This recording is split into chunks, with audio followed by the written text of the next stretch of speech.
So, good morning and good evening. Welcome to the Circle of Harmony, where we have been focusing on the topic of listening, learning to listen to my inner voice.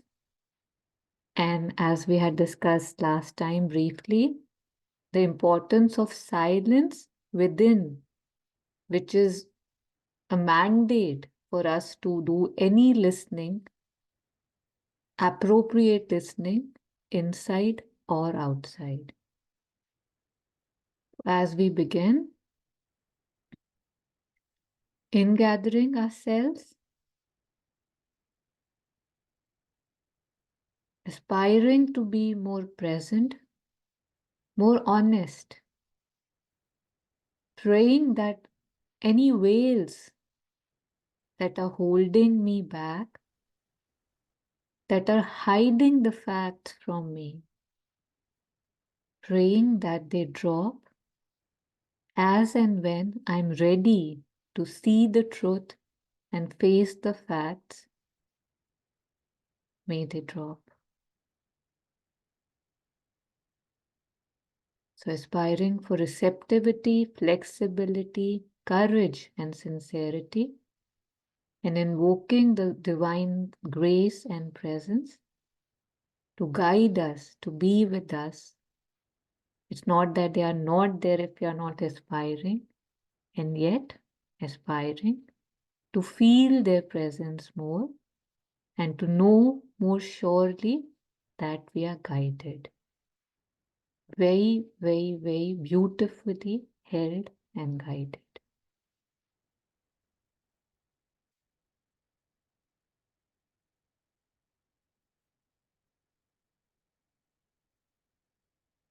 Now, this Rumi's quote always gets to me, that there's a voice that doesn't use words. Listen, like how beautiful it is. So before we, I don't know, officially take up more readings or videos, any reflections from last time, anything that was left unsaid, that we can take it up right now before we begin? I mean, we have begun, sorry.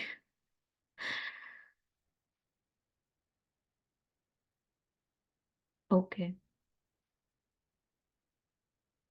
So basically, we had spoken about listening, about how we begin, we aspire to be listeners so that we can listen better outside, and how we realize that, or at least we can see that the true listening, I mean, we are developing our skills to listen outside because truly we want to be able to listen within, because there's a voice that doesn't use words, as the Rumi's quote was. So just exploring maybe a few more things that we could have seen last time, but because of lack of time, we didn't. So yeah, so we'll start with a short video of Thich Nhat Hanh, the revered master, on true listening. It's just a short 3 minutes clip. I'll switch it on now. In case you can't hear it, do let me know. You refer to, I can't remember which book, but you talk about deep listening also. Deep listening is the kind of listening that can help relieve the suffering of the other person. We can call it compassionate listening. You listen with only one purpose: help him or her to empty his heart. And if you remember that you are helping him or her to suffer less, and then even if he say things full of wrong perceptions, full of bitterness, you are still capable to continue to listen with compassion, because you know that listening like that with compassion, you give him or her a chance to suffer less. If you want to help him or her to correct his perception, and then you wait for another time, but for the time being, you just listen with compassion and help him or her to suffer less.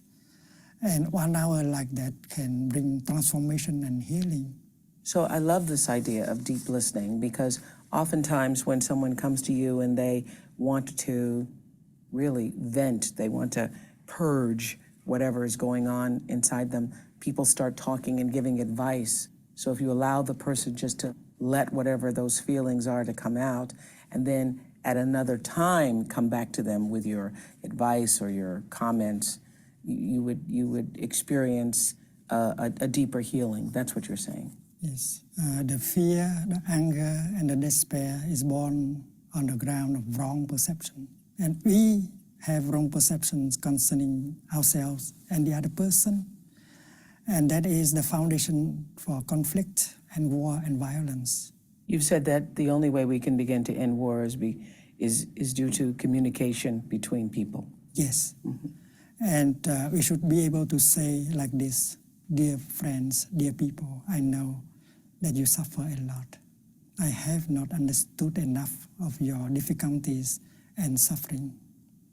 It's not our intention to make you suffer more. It is the opposite. So please tell us about your suffering, your difficulties. I'm eager to learn, to understand.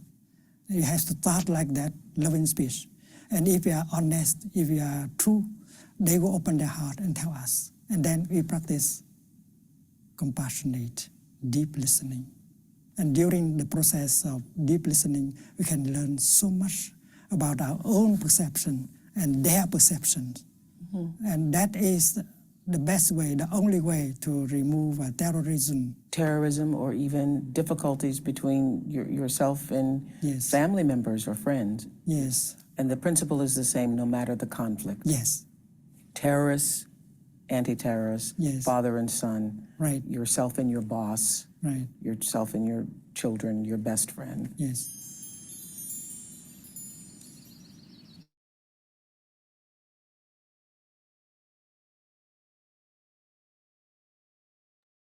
Yes, so this was an old video that I had pulled up, but I thought it was beautiful. We could see it today. So that was on listening. Any reflections, any comments on what we just heard before we move on?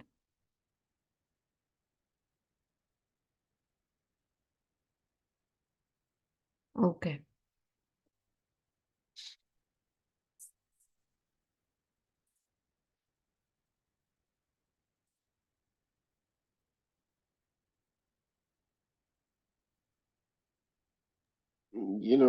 Sorry, Garu, can you hear me? Yes. Uh, yeah, I mean, this is maybe just my, having read so much, I mean, not so much, but having read Shobando, and especially this is one part where I don't, I mean, again, it's limited understanding, because these are all great teachers and great masters. But I do somewhat personally, I mean, this thing about that. So the listening, of course, I think is very poignant, right? And I think one can. In fact, I was just reminded. So I'll start with that. We were talking about Asia, right? And then Mrinalini Devi. I think you mentioned something very beautiful, right? That Asia was Mrinalini Devi reborn. So there's a book called Mrinalini by Nirodha, and in there he writes, when she was, I don't know if people have read it, I can send the link, it's very beautiful. But he writes that, when she, after the marriage, Shubhando was away because he was in Pondicherry, and I think she was, I think, in Shillong. So she was with some relatives, and a lot of acrimonious differences, and he would just tell us, just stay quiet, don't respond, don't react, just stay quiet. And and initially she did try, but things got to her head, and then she said, "Look, you have to do something. This is just not or I'm going to some ultimatum, right? I'm going to stop doing this or that or whatever." And then he tells her very firmly that, do you think by getting upset and angry at her, you're going to change her nature. It's not going to happen. But if you follow what I'm saying, you will see by magic. I mean, these are his words, like that, things will suddenly change. So she just persists, and then suddenly everything changes. Because so my one thought was, it's not, so the listening is there, but listening without judgment, right? That is very important. Listening without any, oh, this person is stupid, he's full of anger or what, just listening without any, because essentially it is, it's the universal nature acting out, right? The Prakriti acting out. And you see, okay, there is the lower Prakriti. And then you have to understand it, sometimes hard, but you understand that. That being said, I think there are times when one has to, even in, and then what is a greater example than, Krishna telling Arjun to fight, right? So that is, because he sees that as an act of weakness, right? He sees that as an act of cowardice. And he says, you're not, you're using these excuses, right? That he is your teacher, these are my cousins, this is my grandfather. He says these are excuses. You're just using it as a shield to shield your own inner weakness. Right? It's so beautiful. So but not to fight from the point of view of anger and resentment, but fight from the point of view that it is a thing to be done. So because sometimes we are faced with this situation, we have to face something, and we have to uh, whatever, we may need to say something directly, but maybe it is the right thing to do. However, to do it without that anger, and that is not easy, because if you do it, then it's the motive is completely wrong. Do you do it in a very just way? Like, mother also has the thing, and like sometimes she had that Mahakali roop, right? And but she was doing it. I think Nirod said that to him one time. Something about not attending, the sports ground thing and all, and she just like burst out. He said like she incised something so deep out that after that, I have never missed one of those things. Also, never missed one. So that's necessary. That's the only point I'm trying to make, is that, and maybe this is the one part where I feel somewhat not, necessarily completely agree. Yeah, and that's great. We don't have to agree. And that's why, it's just a circle with different opinions and different approaches. And somehow I don't see how what you said contradicts what I was saying. It's like a different approach for a different situation. And when you have to speak, you have to speak. And yet, the point is not that we shouldn't speak. The point is we are focusing on listening. So the question is just that, are we even listening? That's it. What we choose to do after that, that's on us. So that's, I think, all is like right, nothing is wrong in general. And yet, am I playing my part right? Am I giving the other person that chance? So that's all I heard. But yes, absolutely happy to know that you don't agree, and we don't have to at all. Yeah. Anybody else? And for those of us who probably might not know, Mrinalini or Isha, what Vishal was referring to was Sri Aurobindo's wife. Mrinalini Devi was his wife.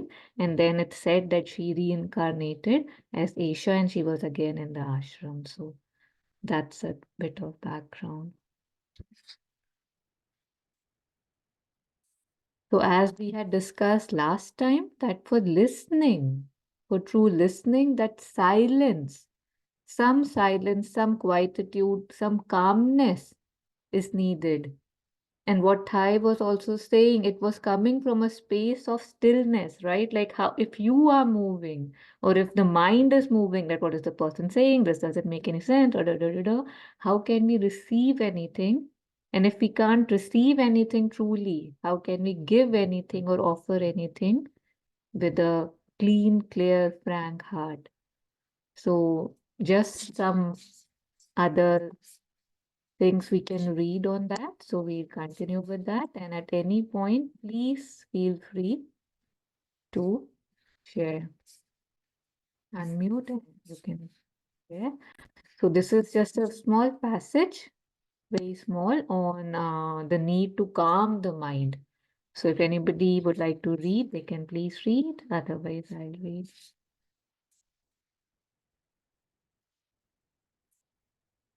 Yeah, I'll read. So Mother says, it is not necessary, the references to in a calm mind, that there should be no thought. When there is no thought, it is silence. But the mind is said to be calm when thoughts, feelings, etc. may pass through it, but it is not disturbed. It feels that the thoughts are not its own. It observes them perhaps, but it is not perturbed by anything.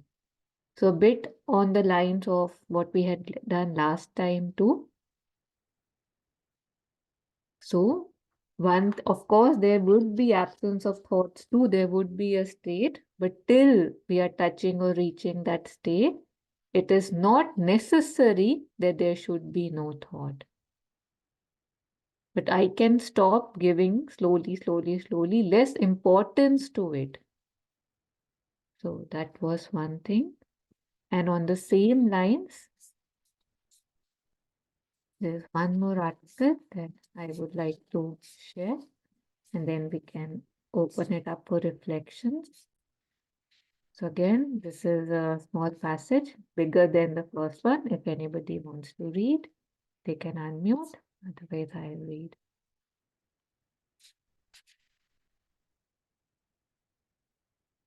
Yeah. So the inner spiritual progress does not depend on outer conditions so much as on the way we react to them from within. That has always been the ultimate verdict of spiritual experience. So I think we should just pause here even. So the progress, the inner spiritual progress, does not depend on outer conditions so much as on the way we react to them from within. So this is what, stalls our progress. This is what distracts us, disturbs us.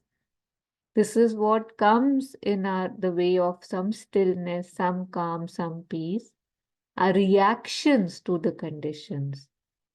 And again and again, especially in circle of harmony here, because we are reflecting actively, this thing that I am more than my circumstances, it keeps coming up.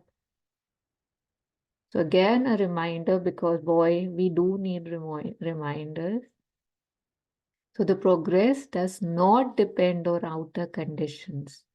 And if it is depending, that means there's something in me which is not stable right now, and I need to work on myself. So moving further, it is why we insist on taking the right attitude and persisting in it on an inner state, not dependent on outer circumstances. A state of equality and calm, if it cannot be at once of inner happiness, on going more and more within and looking from within outwards, instead of living in the surface mind, which is always at the mercy of the shocks and blows of life. So insisting on the right attitude, persisting in it, not just starting, but staying with it on an inner state, not dependent on outer circumstances. It takes a very long time and a lot of back and forth in us to be here again and again.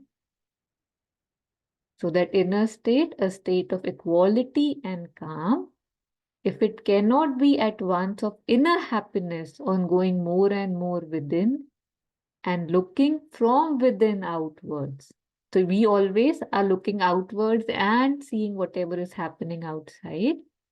But here we are talking about looking from within outwards instead of living in the surface mind, which, as we all very well know, is always at the mercy of the shocks and blows.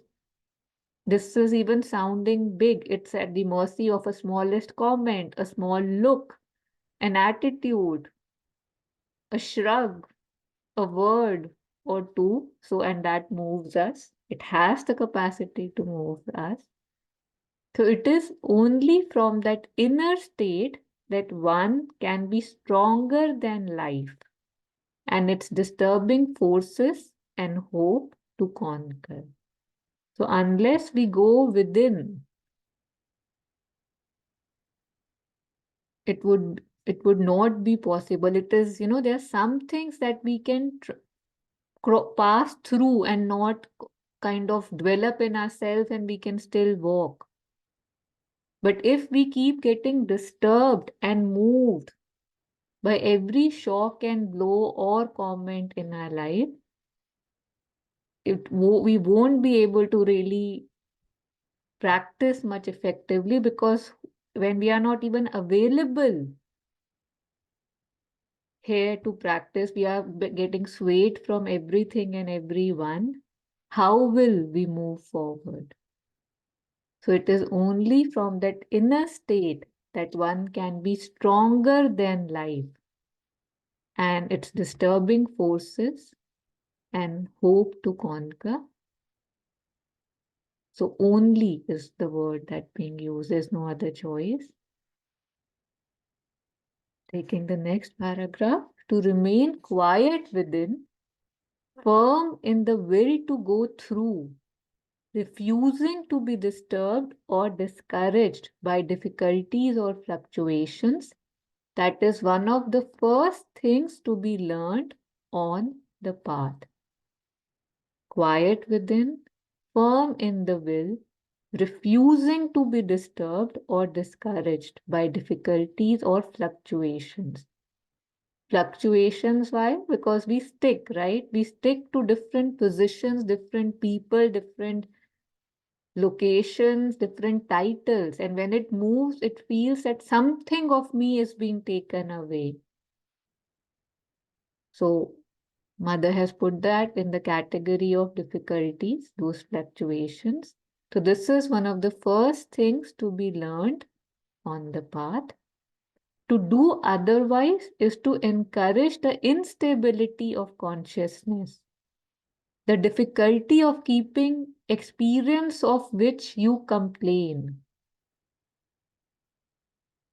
It is only if you keep quiet and steady within that the lines of experience can go on with some steadiness. Though they are never without periods of interruption and fluctuation, but these, if properly treated, can then become periods of assimilation and exhaustion of difficulty rather than denials of sadhana. So what am I giving importance to? So if something is coming to me, wanting to disturb me, am I giving it all my attention and saying, oh my God, this is too big and I can't control? Or then to my focus, my attention, my aspiration is to not lose my steadiness. And she says, of course, there would be interruptions and fluctuations, but what is my focus? So a spiritual atmosphere is more important than outer conditions. So a spiritual atmosphere within is more important than outer conditions. If one can get that and also creates one's own spiritual air to breathe in and live in it, that is the true condition of progress. So how beautiful, what is my capacity? And where am I living? So creating one's own spiritual air to breathe in and live in it. That is the true condition of progress. I will be pausing here. I also have a short practice like this, a video in which Sraddhalu ji is talking about giving us a small practice, which is not exactly the same, but he's telling us how we can connect to that central point within us, and that would help us in not falling or slipping through things if we can work on it and develop. But before that, any comments, questions, reflections are welcome on anything that we have taken up so far.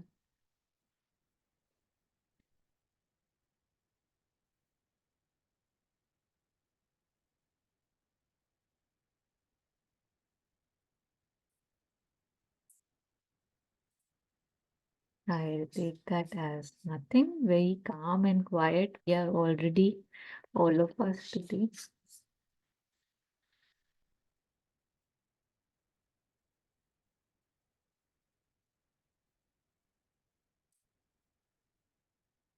So I am assuming we are ready to see the next video. Everything seems to be going very fast today, but here it is.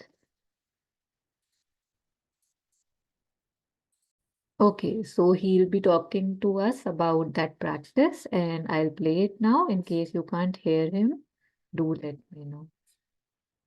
And I'll pause in between because it seems a bit like we can lost. We have to pay attention to what he's saying, the subtle movements. So I'll pause if I feel it's getting heavy. So we listen to about 4 to 6 minutes, depending on wherever I feel we can pause. Is a principle which we have described in some depth in the 154, 155, 156. But mirroring what was discussed for the individuality of the mind or even the body, find a center within you which is stable.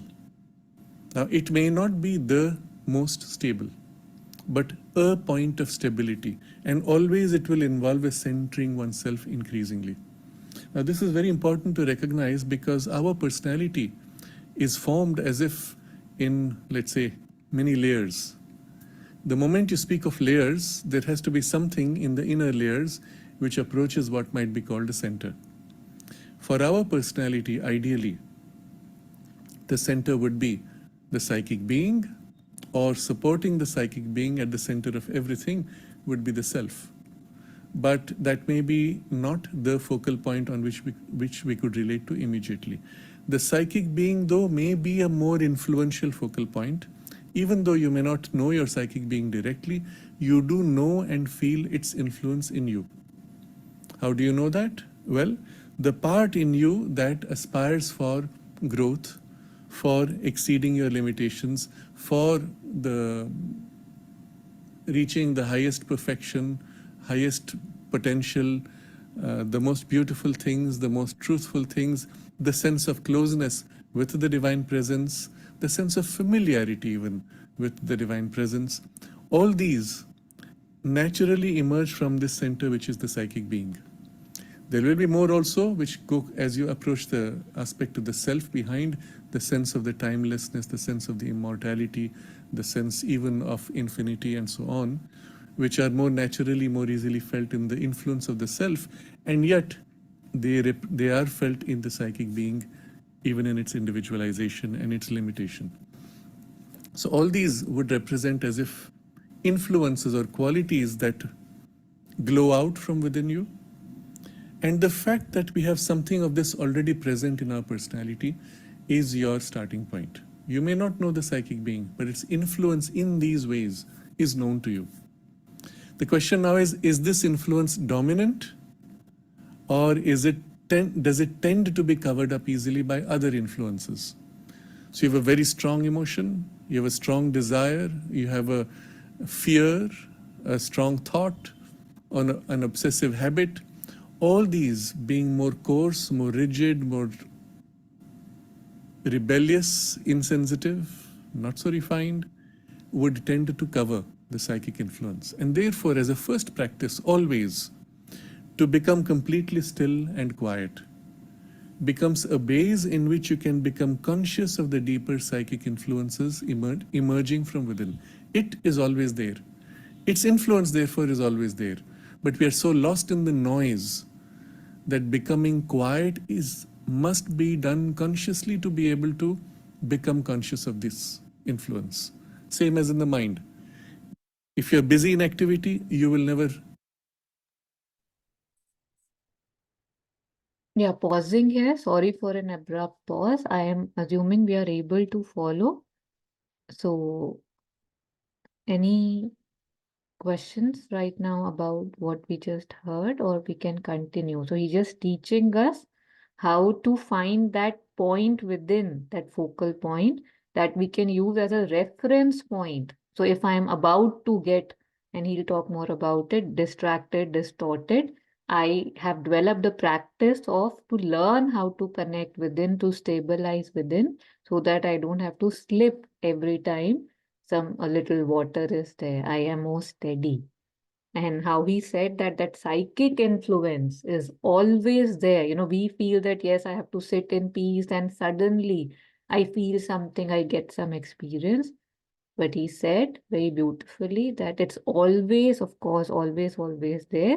It's just that I get in touch with it when I am silent. And the fact that I mostly don't get in touch with it, in touch with it, is because there's always so much movement happening in and around me.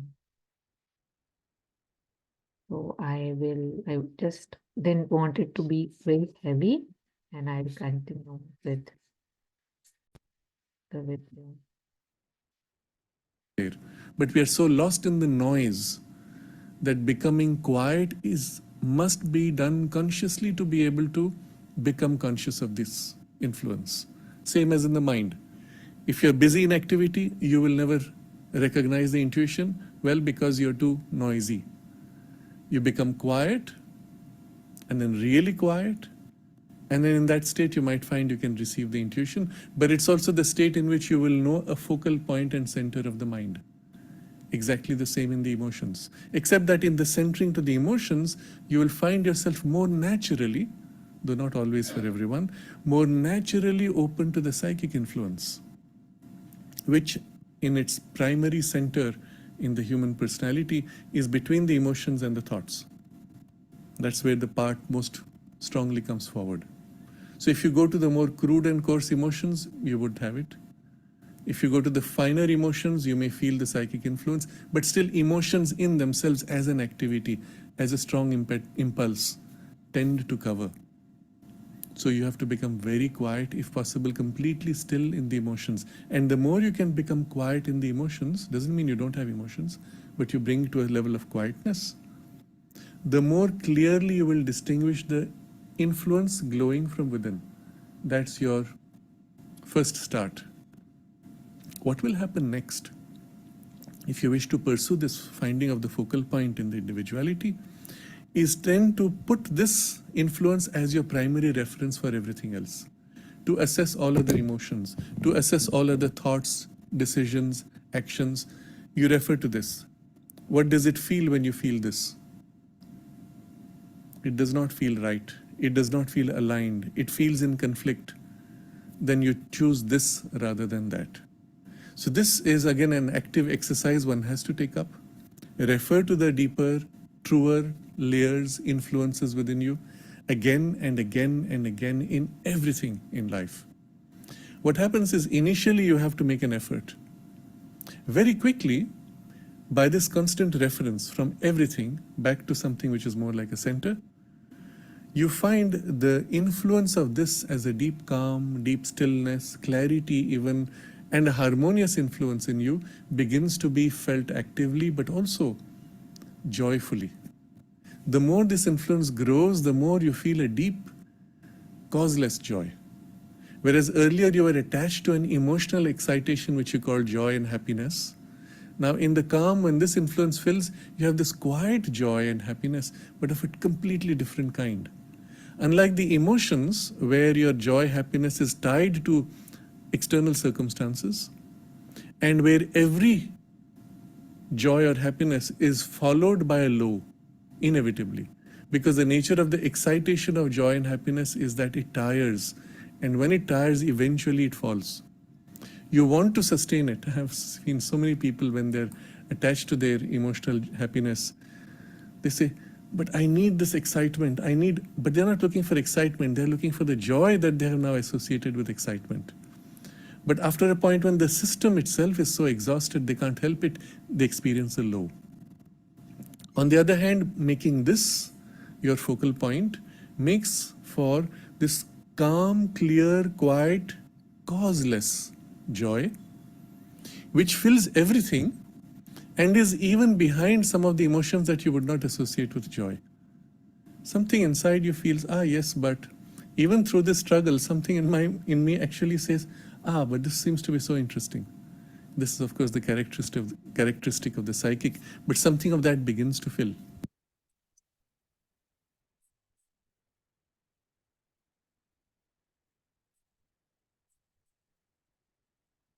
Yes, so this is where I'll stop this. It's a very long, I think close to 90 minutes video. Very nice. I'll share the link in case you want to hear it again or watch the whole thing. It's a long series.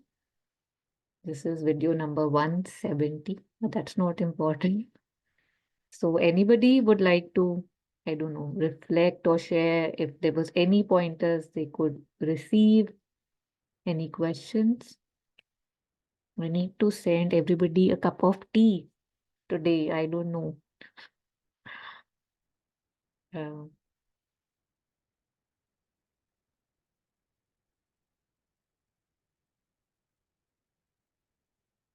so I think I'll continue. So one thing that I really liked in the video, one thing is obviously very apparent. We might choose to ignore it again and again. Is that unless I make an effort, unless I practice, nothing would change.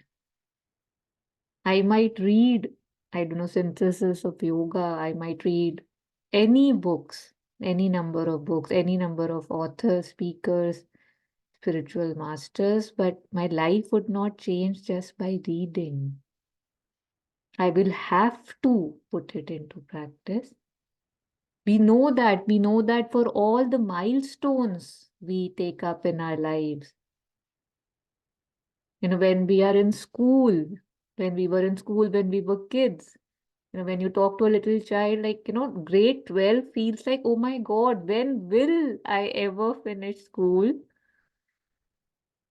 It seems like an impossibility, and yet so much effort is put in it, and every year, and that education is complete. So what effort am I putting? We all, Ritu just messaged that she loved causeless joy. We all want causeless joys because depending on causes is so petty, it's so, transitory. And we are tired of the highs and the lows. Every high we have has a low, and that kind of doesn't feel like the true high, right? And we know that. So if we say we liked this causeless joy, which was beautifully explained, and it's a beautiful word, causeless joy, what am I doing? I mean, if I'm not asking this question and if I'm not doing anything about it, I don't know how anything would change. But in my everyday, how much time am I dedicating towards putting things in practice, towards getting more still within, towards even if there's a total chaos, am I showing up? Am I giving some time, some attention, some focus, some importance to the need for me to connect within? Or is the superficial taking up all my time?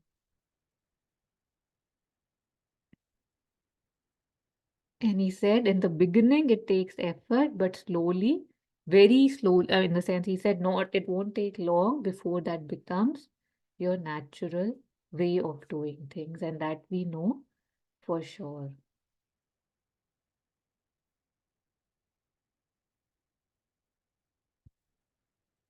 Yeah, any other comments? So there's one from Ritu, which says, I really like causeless happiness or joy.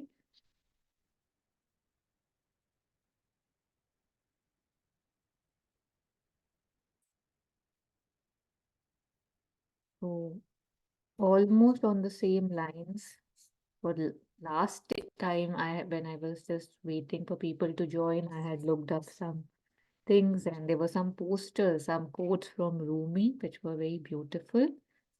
So Rumi says that every moment a voice out of this world calls on our soul to wake up and rise. Every moment, every moment. So if I'm not listening to that voice, what am I listening to? And then I would say, oh, why is life so hard? Why is there suffering? So just there's another one from Rumi. Here he says, sit quietly and listen for a voice that will say, be more silent. As that happens, your soul starts to revive. So again, this silence, this quietude, this stillness, every master and mystic, every saint is pointing us towards that.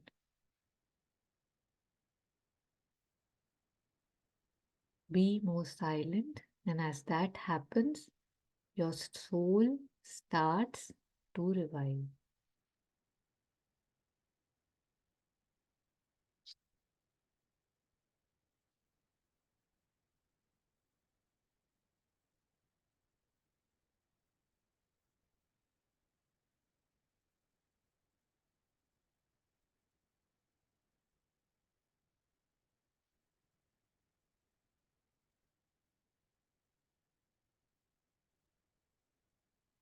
There is a, something, I think it is either from Adventure, Sri Aurobindo and the Adventure of Consciousness from Supreme, or from Sri Aurobindo letters on yoga. But I was just listening to that yesterday, and here what Sraddhalu is saying, essentially, so if we can bring it back to the psychic being, that center in us, right? And I think Sri Aurobindo writes like, so if you look at it, like, we have this, physical, mental, vital consciousness. So there's a line in there which is very beautiful. So he says that the gradations of consciousness are universal states, not dependent on the outlook of the subjective personality. So essentially, these gradations, we talk about, the supramental and the overmind, they're universal states. They are not dependent on the outlook of the subjective personality, that is us, right? Rather, the outlook of the subjective personality is determined by the grade of consciousness it is organized or centered on. So you see how it's completely shifts. So where you organize and where you center, your outlook changes completely based on that. You want to be centered in the physical, your outlook will be, okay, all I'm interested in is food and all the things, paisa hai, job hai, all that, right? You go in the vital, it's all about emotions and mind be still higher. And I think that's where the psychic, provides that touch with the divine center. So to come back into that is the surest protection.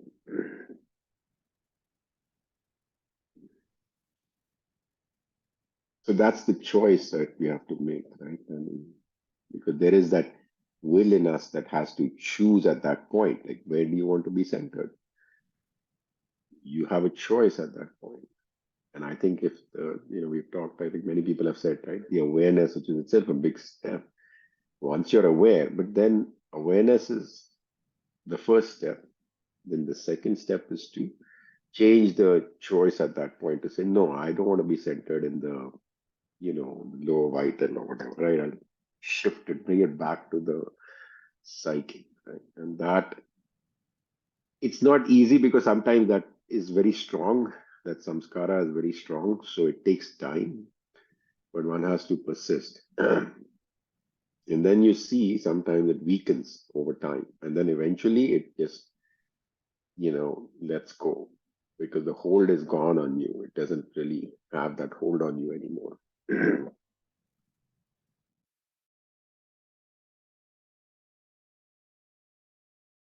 Yes, thank you. Thank you for sharing that. And even, the next one is very simple and so beautiful, just reading it for the fun and joy of it.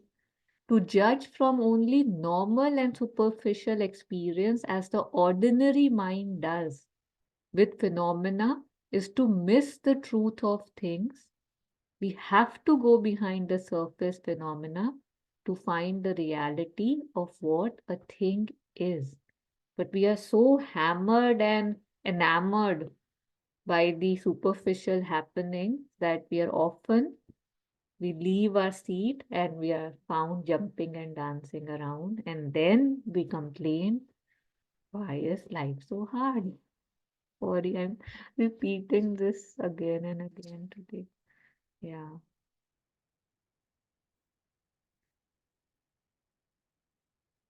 So everything is a matter, most of things are a matter of habit, and it depends on us what we are choosing to do. We have not watched videos in a long time, but since there's no sharing, not many people are sharing today. We are we have around 11 minutes left. So there's a small 4 minutes thing I'll be sharing again. That's on how habits, how whatever we choose will become the habit, and how we are choosing the distractions in our life as a habit, and then how they become a master. So unless there's any other sharing, I'll be sharing that video. It feels too much right now, and yet I'm doing it. Okay, if you can't hear it, let me know. I always tell entrepreneurs to look at energy the same way they look at money. It's a finite resource that needs to be wisely managed, wisely reallocated, and wisely invested. The average person sleeps about 7 to 8 hours, to say, roughly, so we're awake for about 16 hours of the day. Let's just say on average we're practicing it 13 hours a day, 7 days a week distraction. And then you wonder why you're so good at it. That's the law of practice. The law of practice is that we become good at whatever it is we practice. Whether it's positive or negative, it doesn't matter. If you practice something over and over and over again, you become really good at it. And that's why people are so good at distraction, because it's what they practice. And then people say things like, technology are great distractors, right? Smartphones. Oh, I have this thing so distracting, my smartphone. The internet. Are they distractors? I'd like to say no first, and then yes, but mostly no. Technology in itself is not a bad thing. It's actually a beautiful thing, as long as we're in charge of it. But if every time your iPhone beeps or makes a sound and you turn to it and you go, yes, master, how can I serve you today? Then you live in that world of distraction. It's training you to be distracted. But if you actually use technology, then technology is not a bad thing. So how do we become good at concentrating? We start by understanding the mind, right? All of us have a mind. It's the most powerful tool in the world. It built a smartphone, it's put machines that drive itself on Mars. So the first thing I learned when I went to the monastery was to learn how the mind works. Because once you know how the mind works, you can control it. And once you can control it, you can focus it. You can't focus or concentrate something you don't understand. So how does the mind work? From the monk's perspective, from the monk's experience of the mind, there's two things that you need to understand. One is there's awareness, and one is the mind. So I'll take a few moments to explain this to you and share what they are. So imagine awareness as a glowing ball of light, like an orb that can float around. Okay, so that's awareness.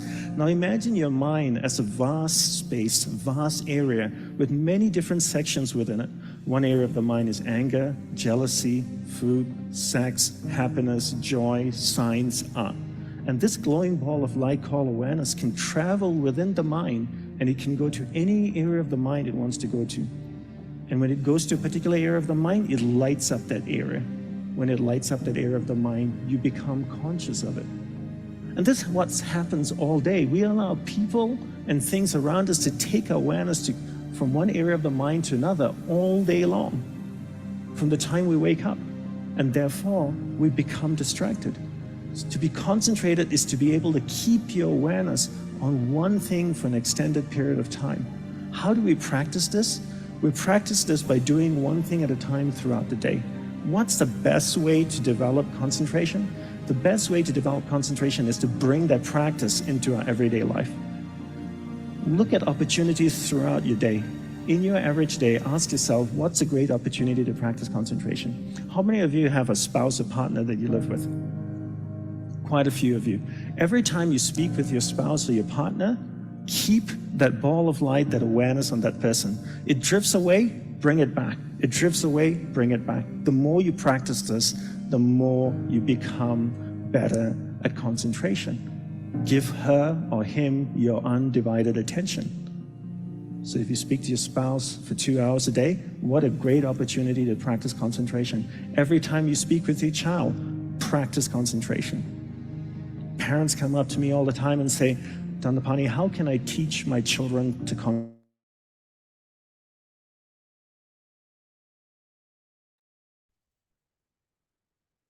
Yeah, pausing here.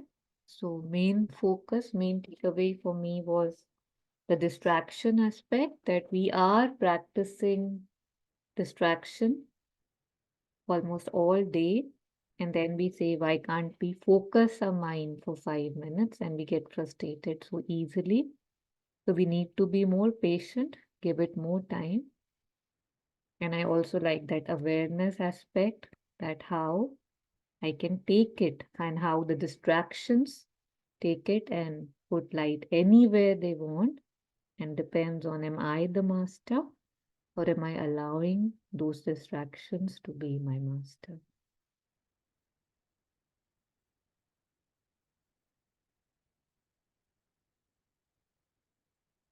So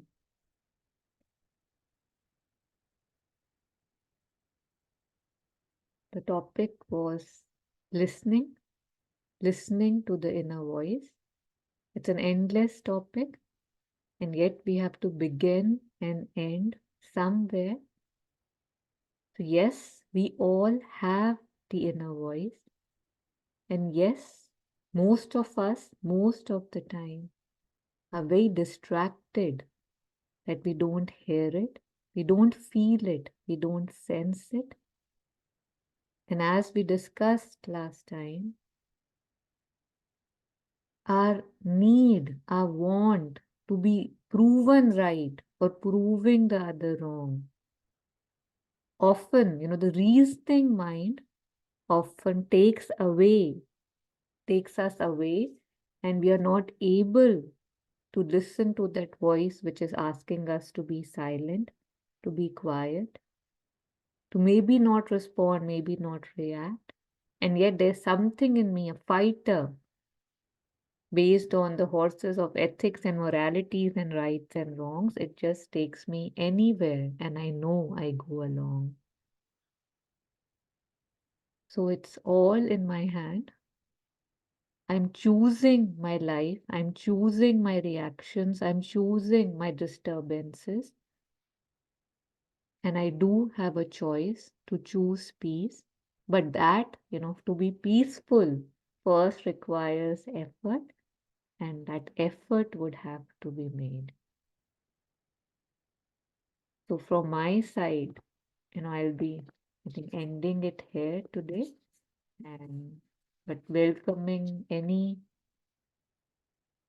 react, I don't know, anything that, if there's anything you can share, otherwise we'll call it a session and we'll be taking up a new topic next time.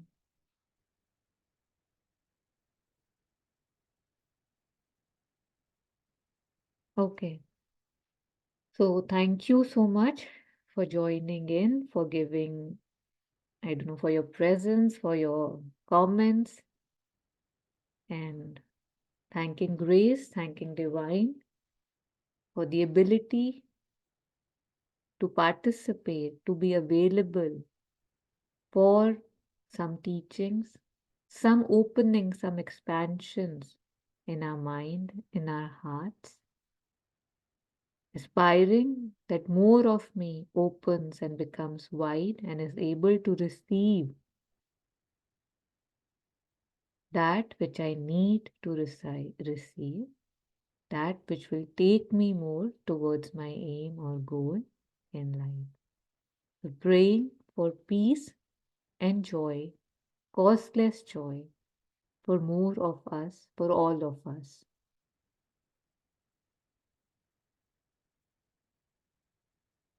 Thank you. Thank you, Sadhu.